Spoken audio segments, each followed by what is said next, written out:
All teachers have a particular discipline or a trait that they want to impart on their students. And for Mr. West, that gift is durability.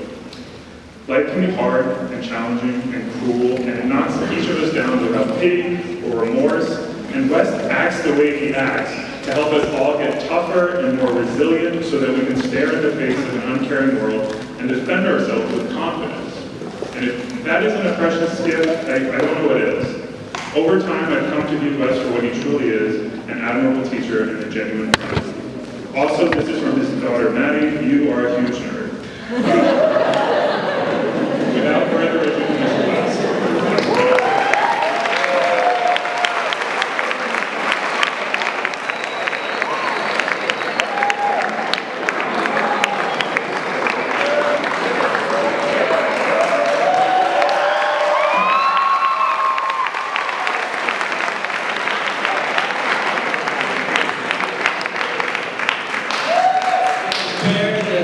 All the seniors have to do it, so I'm up here giving my senior speech today.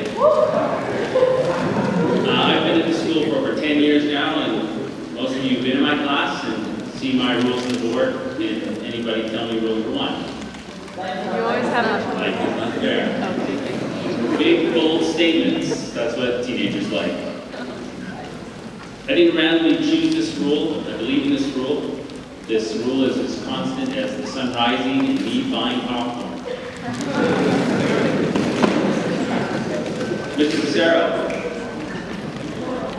what's rule number one? In December 2016, my wife was diagnosed with breast cancer. There is no one specific word that I can use to describe the feeling of hearing that news. My wife has always been healthy and exercised. She doesn't smoke, she doesn't drink. There's no history of breast cancer in her family. The mystery of breast cancer is 70% of new cases will occur in people with no family history. My wife went for her first mammogram at the age of 40, and she made a deal with her mom, who hadn't been to a doctor in 30 years. She said, if you go, I'll go. Her mom's afraid of the machine. I could understand that. My wife described the machine as 2 plates that you stick your breast into and it squeezes as hard as possible. Her first mammogram showed spots that her doctor didn't like, so she went to an oncologist. And there's a belief that if your doctor says, I don't know, that's a bad thing. But that's not a bad thing. It's a good thing. If your doctor doesn't know something, it means the doctor's going to go try and find out what's going on. So the doctor said, we're going to wait 6 months. We're going to see what happens. And so we waited. And after 6 months, he was sure. He sent my wife for a biopsy, which meant she had to sit in that machine for an hour with needles going into her, taking out 4 samples. He called 3 days after Christmas with the diagnosis. That leads me to rule number 3. What's rule number 3? You always have a choice. You always have a choice. And my wife had 3 choices. She could have a lumpectomy, which is taking a piece of the breast with the cancer and some lymph nodes to see if the cancer had gone further into the body. Choice number 2 is a mastectomy, which is the removal of the breast tissue, all of it, and the lymph nodes. And choice 3 was to do nothing. Choice 3 is the most common choice in almost every scenario we have each day. Fear of unknown results leads a person to do nothing in most cases. My wife chose choice number 1, lumpectomy.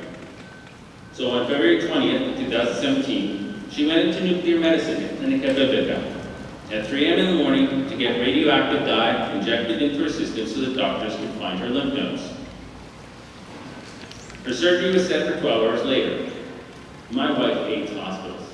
My wife fears surgery, which led her to have the surgery done under local anesthetic, so she would be wide awake during the procedure. So she went in for surgery, and for 2 hours, she was laying down joking with the surgeons as they took out a piece of her body. That was a first for most of the doctors, to see a patient wide awake while undergoing this procedure. So my wife got through surgery and began her healing process, and then she had another choice 4 weeks later. Radiation? No radiation. The belief that most of the cans should be cut out, but there's still a point or two around the edges of the area, and radiation could kill those. Imagine, to kill cells that will eventually kill you, you need to shoot radioactive beams that, if given a high enough dose, will kill you. It's a lot of killing to try and make somebody healthy. My wife could have chose to have done nothing, but she chose the radiation. And as an added bonus, she got tattoos. Radiation used to be widespread coverage of an area in hope of killing cancer, but it also killed a lot of healthy cells, which could damage the patient.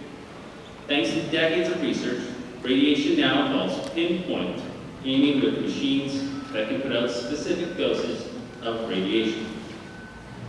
That pinpoint precision means tattoos on the skin. My wife didn't enjoy that. She went for 15 treatments over 3 weeks, and by the end, she didn't have superhuman powers. She had exhaustion. Shooting beams of death through your body does not give you anything but exhaustion. After that, my wife had one last choice to make. Her cancer was fed by hormones in her own body, so there's a pill that's available to block the hormones. She would have to take it for 5 years, every single day. And it would have side effects, nasty ones. Or she could do nothing. And my wife's in the second year taking those pills. Between the surgery, the radiation, the pills, my wife has a 98% chance that the cancer will not return in her breast in the next 5 years. I think she made some fantastic choices. My wife had these choices available because of fundraising events, such as the Terry Fox Run, that are held every September across the world, which have raised over $1 billion for cancer research. Other people's wives, girlfriends, mothers, sisters, and daughters in Costa Rica will also benefit from small fundraisers that we organize. Not everyone has the opportunities my wife had, but the Anna Ross Foundation can help those who need it.